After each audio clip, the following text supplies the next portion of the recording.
The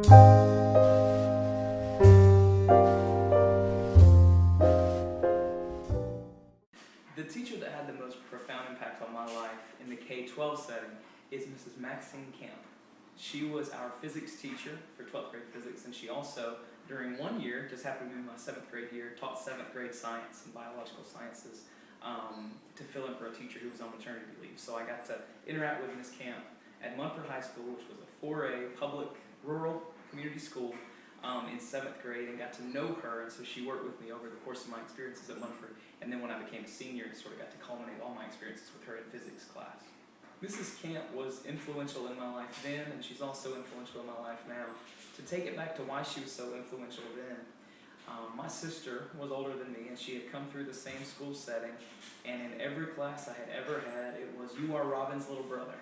And she was the smart one, and she was the gifted one, and she was the talented one. And so it was not until Miss Camp's class where I was given an identity as Robert the Scholar. And she really made me feel like I was good at what I did. She made me feel like I was smart, and that what I had to say was worth listening to. And she added a lot of voice for me, and it sort of started something that went on and on and on and kind of spiraled out of control as I became very verbal and vocal in what I was sharing with people from then on out. But she helped me sort of develop a language to share my opinion and to sustain that with the confidence to keep it going and stand behind it. I would say that she's still an influence because I have been able to keep up with her many years beyond high school graduation, 13 years actually, since I graduated.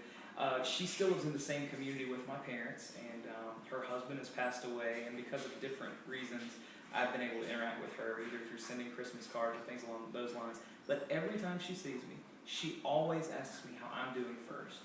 And she always remembers specific things about my story, my experiences. She asks me if I'm still singing because I was in performing arts back in high school.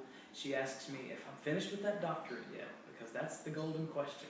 But the fact that she remembers that of all the hundreds and even thousands of students that she taught in a 30-year career at Munford High School, it means a lot to me.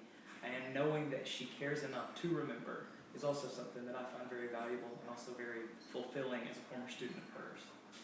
There are pieces of Ms. Camp's philosophy, her mantra, her personality that I try to incorporate into my work today. She was always a listener. If you weren't feeling well, if there was something on your mind, as adolescents and teenagers do, there's always problems going on. Somebody's stolen your girlfriend. Somebody has hit your truck in the parking lot. There were always issues. She always listened first. She always waited to share her opinion until she heard yours. I have found that so valuable. That, combined with a counseling degree, has helped me really be able to process what's going on in a group of people and try to get to the real summary of what's at hand. So I thank her for that, and I've tried to recreate that in my work, and I'm still working on that. Another area that I think I try to emulate or recreate is she had the strongest ethic of care that you've ever seen. Everybody was important to her. Whether you were the sharpest knife in the drawer per se, you were one of the most scholastically talented, gifted students in the class, or if you were on the lowest end and you struggled and you needed extra help and care, she made everybody feel like a priority.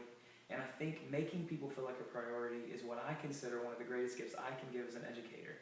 Because whether it's Jeremy Blunt, who is majoring in nursing, going on to be a nurse practitioner, could potentially go to medical school, could hopefully come back to higher education, or whether it's another student that comes in whose interests are vastly different, if I can make him or if I can make her feel like everything in the moment, that could be the confidence builder that they need to propel them to be successful. And I believe that in education, you define success by the standards that you set.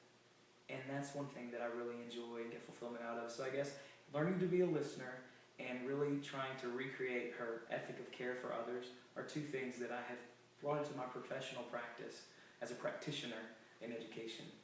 I think that many in society don't emphasize those who can teach.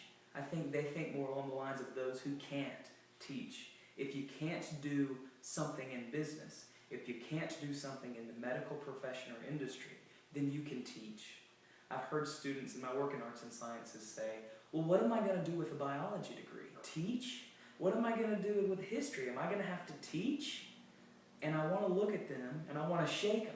And then I want to say, well, goodness, no, not with an attitude like that. You're not teaching my student or anybody else that I can help support.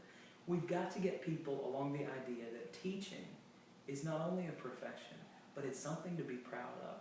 because it's doing the work that will help the students, that will become the citizens, that will influence and impact our world.